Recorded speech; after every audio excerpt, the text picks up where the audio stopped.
We live in a particularly strange time, strange place, strange world. In the West, we have long held that free speech should remain free. Free speech requires that the government stay out.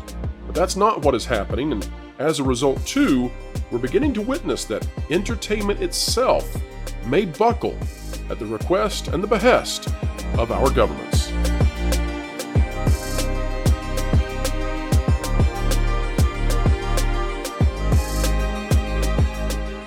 Hello, everybody out there. We have a big topic to talk about today, highly contentious, and we hope we do well with it.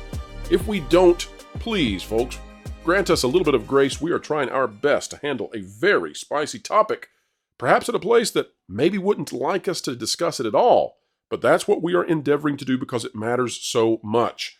What we have discovered is that the White House, the United States executive branch, may be picking and choosing winners and losers when it comes to outlets out there that are going to be found on social media. Now, not Twitter or X, whatever you want to call it, but Facebook for sure. And the issue here is that some of those outlets are not only outlets for the news and for journalism, and who cares about their political bent at this point? The real issue is some of these organizations, they produce entertainment. This could be just the kind of test run that results in entertainment companies and even individual entertainment projects suddenly becoming the target of our government. It is a scary situation. We had a guest on, Toto of the Daily Wire, to talk about this very contentious issue. We hope that you will hop in, learn a little bit with us, just as we were learning during the Pro Show Live this past Thursday. Jim Jordan releases new Facebook files, highlights how Biden administration sought to suppress Daily Wire content. Now, as we read this, folks, remember that the Daily Wire, yes, it is a conservative news outlet. However, that's not all it is. Remember that Gina Carano was picked up by the Daily Wire to be in a movie, I believe it was called Terror on the Prairie, and they do entertainment. They do movies. They're going into shows. They're doing children's content in the future. And if you strike down the Daily Wire via Facebook, via the government of the United States, then you suppress the what would you say, the distribution of entertainment across the internet. Let's take a look now. Jim Jordan released his third edition of the Facebook files, saying the Biden administration pressured the social media giant to stifle free speech the White House did not like, including limiting the Daily Wire's reach on the platform and boosting the reach of legacy media outlets. In a tweet thread Thursday, Jordan highlighted newly released documents obtained by the Select Subcommittee on the Weaponization of the Federal Government, which he chairs. The documents, which were reviewed by the Daily Wire, show that Facebook repeatedly confirmed to the White House that it was working to re-engineer its platform in order to accomplish the administration's directives on the issues that we had during the pandemic. This says newly subpoenaed internal notes of meetings between Facebook execs and Biden admin officials reveal more about the links the Biden White House wanted to go to control true speech on Facebook. Now, here's the big deal that I see out of this. And we could read more of the article, but folks, it's in the description, in the video description. Make sure that you click on it. But what I'm interested in, guys, this had to do with the pandemic. It had to do with what we've been through for the last 3 years. However, and this could go for either side, right? So it doesn't matter, folks, if you're watching this and you identify as a conservative or a liberal, that it really doesn't matter for the purposes of what we're about to discuss. But it seems to me that if you view this as sort of a trial run, a test run by the government, I don't see any guardrails that would protect us, from a situation where the government, under any type of administration, could reach out now to our social media companies and suppress not only the websites that carry news, but that carry entertainment information. So, for example, you could see Bounding into Comics suppressed. You could see various different entertainment studios suppressed. Sound of Freedom. I think this is fascinating. Could it have been suppressed if the government wanted to? Well, I don't see any reason why not. And so I'd like to open up to the panel to talk about this. Do you think it's already occurring?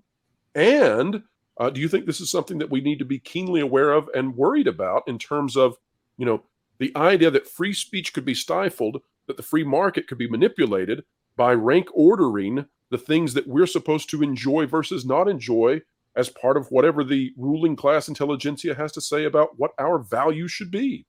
Well, one of the reasons why Sound of Freedom was so successful was word of mouth, and how does word of mouth spread in 2023? It spreads with social media often. So, why would they not try to suppress it? This was perceived as, even though it's not, as a Christian right-leaning film. So I could see the Biden administration saying, we want to suppress that. We want to kind of make sure that doesn't get as much airplay, as much notice, as much attention on social media. And then conversely, there's a movie coming out soon, actually a 4-part docuseries called Deadlocked, which is an out-and-out attack on the conservative-leaning Supreme Court. That's from Showtime. So why wouldn't an administration that leans to the left prop that up, make sure that gets more exposure? Meanwhile, it's suppressing right-leaning art. This is a natural extension. And this is why the press, being as corrupt as it is, and it is wildly corrupt, is so toxic to our culture, because there's no outrage here. You've got the government teaming with big tech to silence speech, and no one cares because half the country is reading the news and believing it. So that's where we are today. This is, I mean, nothing's going to change. We saw the Twitter files. Nothing changed with that. No action was taken at a governmental level. The media basically ignored it as well. They'll do the same here. Why wouldn't the Biden administration go further? Why wouldn't they push this more and more? There's no reason not to. They'd be crazy not to. They're as dictatorial as you can imagine. They want to suppress speech in any level. So why not push into pop culture? Because they know pop culture changes hearts and minds. Well, first, I just want to hop in here and say that we do have protections against this type of thing. It's called the First Amendment of the Constitution. And what the Biden administration did in this example was highly illegal and unconstitutional. And in fact, Ben Shapiro came out today and basically said, like, we looked at the time period in which these exchanges with Facebook were happening.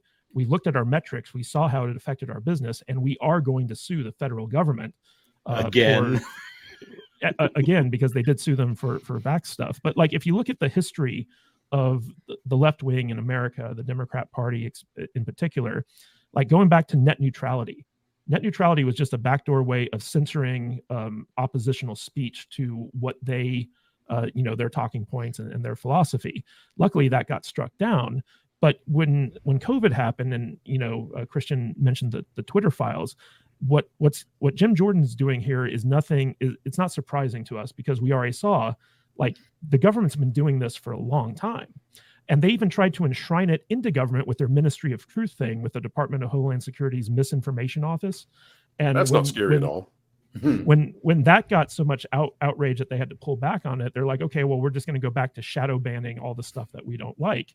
And if Jim Jordan's committee on the weaponization of government hadn't been uncovering all this stuff that, the Biden administration had been burying for a long time, it'd be getting even worse.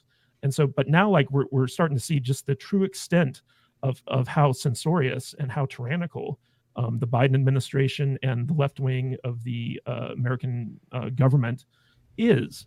And I don't like to vilify, like, one side over the other, but if you look at consistently the party that's always in favor of more censorship, more taxation, more oppression, more control over your daily lives and your decisions, it's always to the left. And so, like, the worst thing anyone could do in government is stifle free speech, because free speech is how we advance as a society. It's how we come together and work out our differences. And when you suppress this stuff, what you do is you create a powder keg that eventually leads to, like, some type of civil war. And that's what the left wing has been doing ever since, I'd say, Trump got into office. And it's dangerous. And so let's talk about the more we learn about this stuff, the more dangerous it becomes.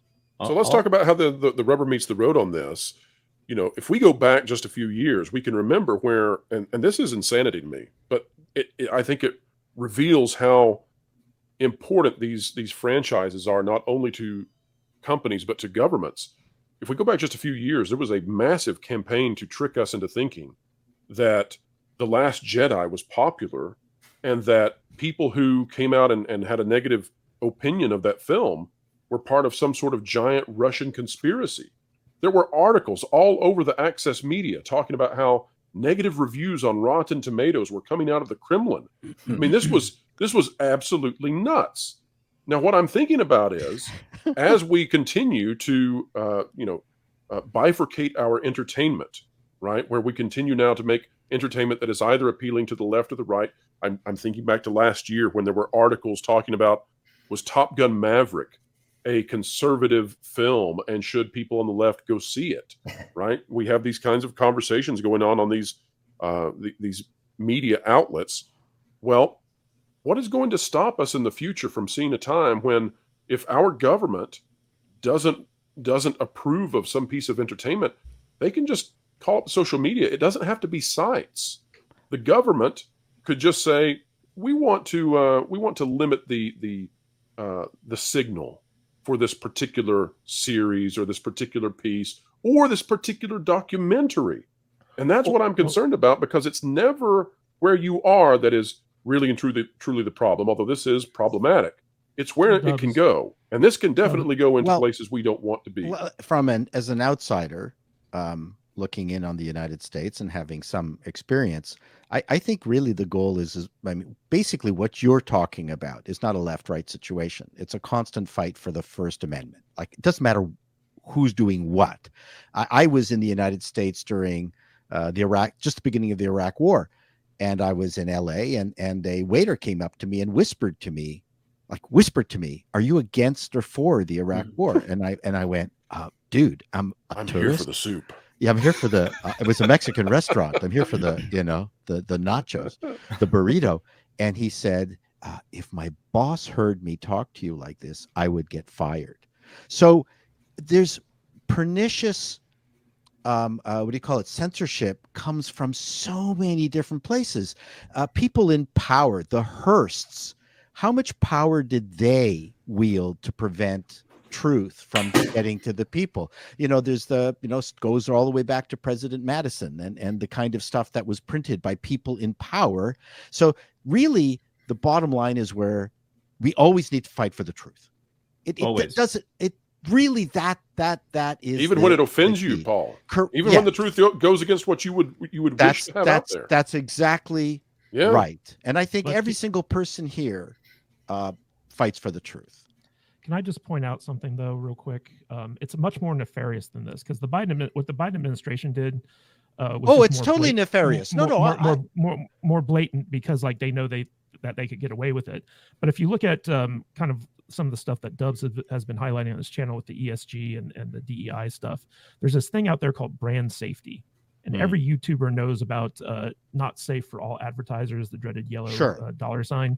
Sure. And so like the more nefarious way that these companies who aren't being directly influenced by the government, but kind of indirectly influenced, are censoring people is by saying like, advertisers need brand safety. And so you can't talk about COVID misinformation. You can't talk about, the Daily Wire or something that you can't even mention Trump's name because it's too controversial. Sure. So like when you get to that point where people are basically losing out on money by talking about this stuff in a weird roundabout way, that's actually censoring free speech as well. But then you could say like, well, you can say it, you're just not going to get paid for it. But how many YouTubers are going to spend their time talking about stuff that they're not going to make revenue? Right. Well, you just get Elon Musk to buy YouTube. All right, folks, that is a wrap for today. Thank you so much for joining us. If you like content like this, consider clicking the like button, share, subscribe, and when you click it, you stick it to the algorithms. Also, we covet your comments. It's time for you to grade us. How did we do? You are the umpire in the situation. You call the balls and strikes. Let us know. Did we get it right? Did we get it wrong? Is there something we missed and should have said? We would love to be judged by you. Truly, we care about your feedback. And folks, wherever you are, whatever you're doing, keep learning, keep growing, and keep having fun.